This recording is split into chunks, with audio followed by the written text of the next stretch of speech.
Today we are going to study formation of seed and fruit from chapter number 1, that is reproduction in lower and higher plants. The goal of reproduction in every living organisms including plants is to create offsprings for the next generation. One of the ways that plants can produce offspring is by forming, or we can say making seeds. यानी जितने भी जानदार जो हैं इस दुनिया में, उन तमाम जानदार का मकसद जो है रिप्रोडक्शन के ज़रिए उनकी नस्ल को आगे बढ़ाना है. उसमें तमाम जानदारों में जो है प्लांट्स को भी शामिल किया जाता है. तो यहाँ पर अगर हम कह सकते हैं कि नबातात के अंदर, यानी हम कह सकते हैं कि जो हम देखते हैं कि हायर प्लांट्स में सबसे पहले जो है फूल में ज़ेरगी का अमल होता है.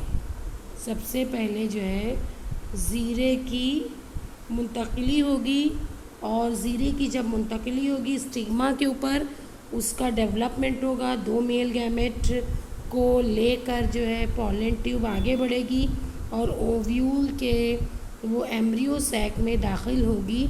और जहाँ पर जो हम देखे हैं लास्ट जो है हमारे वीडियो लेक्चर में कि किस तरीके से फर्टिलाइजेशन का अमल होता है, और फर्टिलाइजेशन होने की सूरत में पूरा जो ओव्यूल होता है वो सीड में तब्दील हो जाता है, और इस तरीके से पूरी जो ओवरी होती है वो फ्रूट में तब्दील हो जाती है. और इस तरीके से ये जो बीज है, ये बीज को जब साजगार माहौल मिलता है तो दोबारा नया पौधा बनाने की सलाहियत रखता है. तो हम क्या देखते हैं कि जब फर्टिलाइजेशन का अमल मुकम्मल हो जाता है तो मुख्तलिफ़ किस्म की तब्दीलियाँ, चेंजेस देखने को मिलती हैं. तो हम क्या देखते हैं कि जो फर्टिलाइज्ड ओव्यूल की जो इंटीग्मेंट होती है वो ट्रांसफॉर्म्ड हो जाती है किसमें, सीड कोट में. तो हमें मालूम है कि इंटीग्मेंट कितनी होती हैं. मोस्टली यूजुअली जो टिपिकल ओव्यूल होते हैं एंजियोस्पर्म के, उसमें 2 होती है. यानी वो कैसा ओव्यूल होता है, बायटेगमिक ओव्यूल होता है. तो इसलिए जो है जो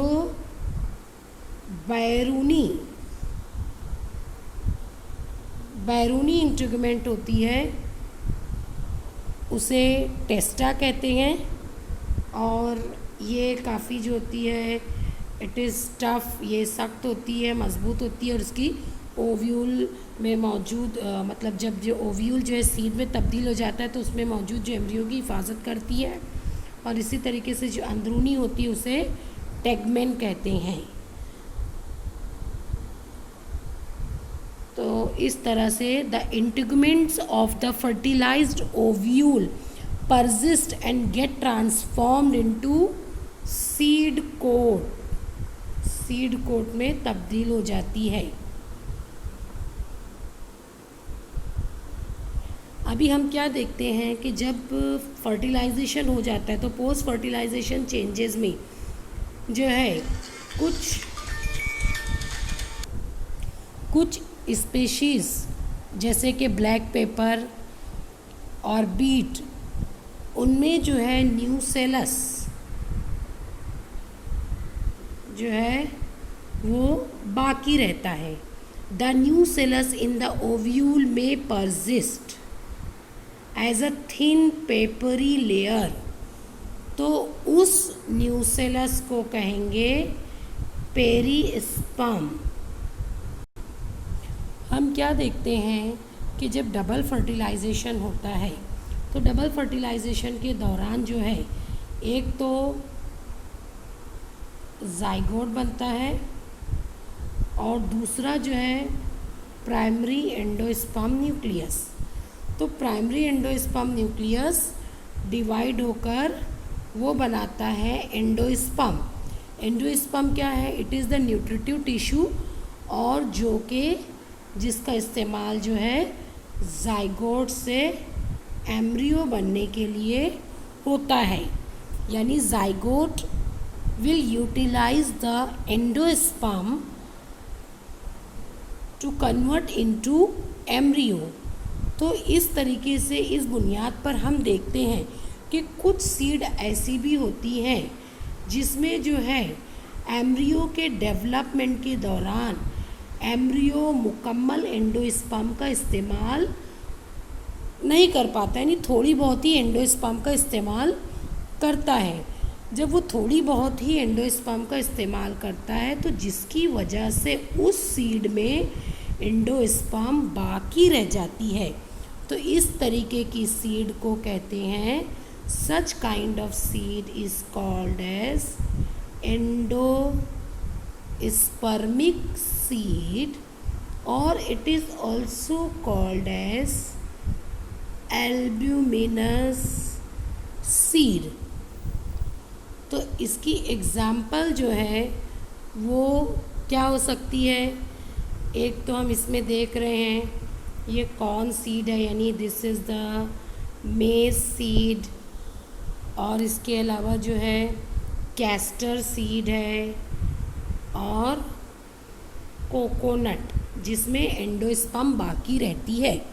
यानी कि एंडोस्पर्म का इस्तेमाल जो है एम्ब्रियो के डेवलपमेंट में होता है, लेकिन मुकम्मल तौर से नहीं हो पाता है, जिसकी वजह से एंडोस्पर्म बाकी रह जाती है। Such kind of seed is called as endospermic और एल्ब्यूमिनस सीड। अब यहाँ पर जो है हम क्या देखते हैं, हियर वी सी, यहाँ पर जो है एम्ब्रियो के डेवलपमेंट के दौरान एंडोस्पर्म का इस्तेमाल एम्ब्रियो मुकम्मल तौर पर कर लेता है, जिसकी वजह से उस सीड में एंडोस्पर्म नहीं दिखाई देती है। Endosperm is totally absent. तो इस किस्म के बीज को, सीड को कहते हैं नॉन एंडोस्पर्मिक सीड, और it is also called as ex albuminous seed. तो ये एक्स एल्ब्यूमिनस सीड की जो एग्ज़ाम्पल है, उसकी एग्ज़ाम्पल यहाँ पर हम एक देख रहे हैं, ये बीन सीड, और इसके अलावा पी सीड,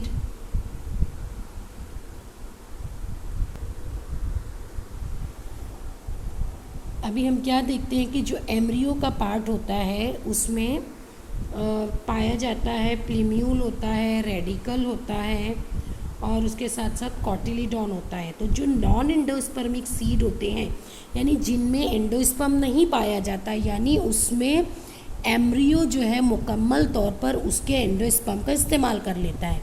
तो इस तरीके से जो है उसके कॉटिलीडॉन में जाकर जो है वो पूरा फूड का स्टोरेज हो जाएगा। किसमें? नॉन एंडोस्पर्मिक सीड में फूड स्टोरेज का काम कौन करता है? कॉटिलीडॉन करता है। And in other they are the first photosynthetic organs. अब यहाँ पर हम क्या देखते हैं कि यहाँ पर माइक्रोपाइल अभी हमें मालूम है कि ओव्यूल के अंदर माइक्रोपाइल पाया जाता है, और ये वो पार्ट होता है जहाँ से जब ओव्यूल होता है तो उस वक्त जो है पोलन ट्यूब दो मेल गैमेट को लेकर दाखिल होती है। अब जब पोस्ट फर्टिलाइजेशन चेंजेस में वो माइक्रोपाइल जो है वो बिल्कुल सुराख की तरह दिखाई देता है। Micropyle persist as a small pore in seed coat, और जिसकी वजह से इसी सुराख के ज़रिए क्या होगा, वाटर और ऑक्सीजन जो है वो अंदर दाखिल होगा। Fruit development is triggered by hormones produced by developing seed, यानी जब फर्टिलाइजेशन हो जाता है सो पोस्ट फर्टिलाइजेशन जो चेंजेस आते हैं उसमें हम क्या देखते हैं कि ओव्यूल जो रहता है वो पूरा सीड में तब्दील हो जाता है, और इंटीगमेंट जो होती है ओव्यूल की वो सीड कोट में तब्दील हो जाती है, और इस तरीके से माइक्रोपाइल जो है वो एक स्मॉल पोर बन जाता है जिसके ज़रिए वाटर ऑक्सीजन की एंट्री होती है।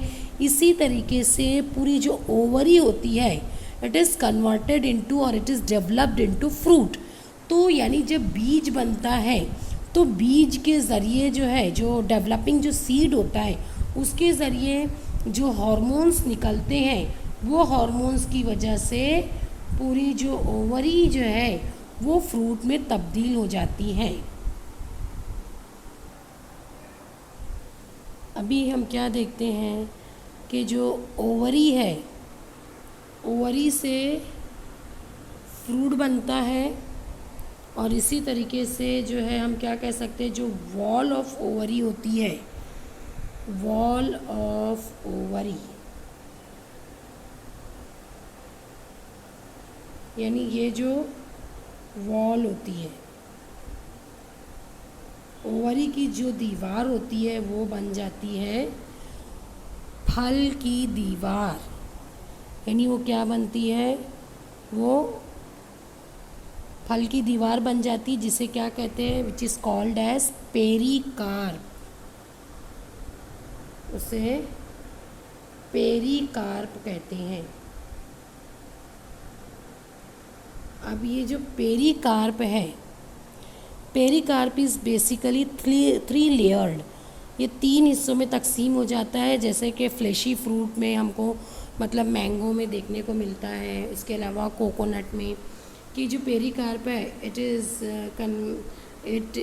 इज़ डिफ्रेंशिएटेड इनटू 3 लेयर्स, 3 परतों में तब्दील हो जाती है। बैरूनी जो होती एपीकार्प है, और इसके बाद मेसोकार्प है, और एंडोकार्प में तब्दील हो जाती है, तकसीम होती है। अभी हम देखते हैं significance of seed and fruit formation. यानी एंजियोस्पर्म में ये जो सीड बनने का अमल होता है, बीज बनने का अमल और फल बनने का अमल, तो इसकी क्या अहमियत है। तो सबसे पहले हम देखते हैं fruits provide nourishment to the developing seed. यानी अब वो जो पूरा ओव्यूल जो बीज में तब्दील होता रहता है उसको जो है नरिशमेंट देने के लिए तग़ज़ियाती मादा जो है उसके फ्रूट से मिलता है। Next point is fruits protect the seeds in immature condition. जब बीज जो है वो गैर पुख्ता होता है, इमैच्योर होता है, ऐसी सूरत में फ्रूट उसकी हिफाजत करते हैं। Seeds serve as important propagating organs units of plant. यानी बीज जो है, फ्रूट के जो बीज होते हैं वो बीज से ही नया पौधा बनता है, तो इसीलिए उसे कहा जा रहा है प्रोपेगेटिंग ऑर्गन्स। यानी उनकी जो है नस्ल आगे बढ़ेगी पौधों की, नबातात की। Next is seeds and fruits develop special devices for their dispersal and thus help in the distribution of the species.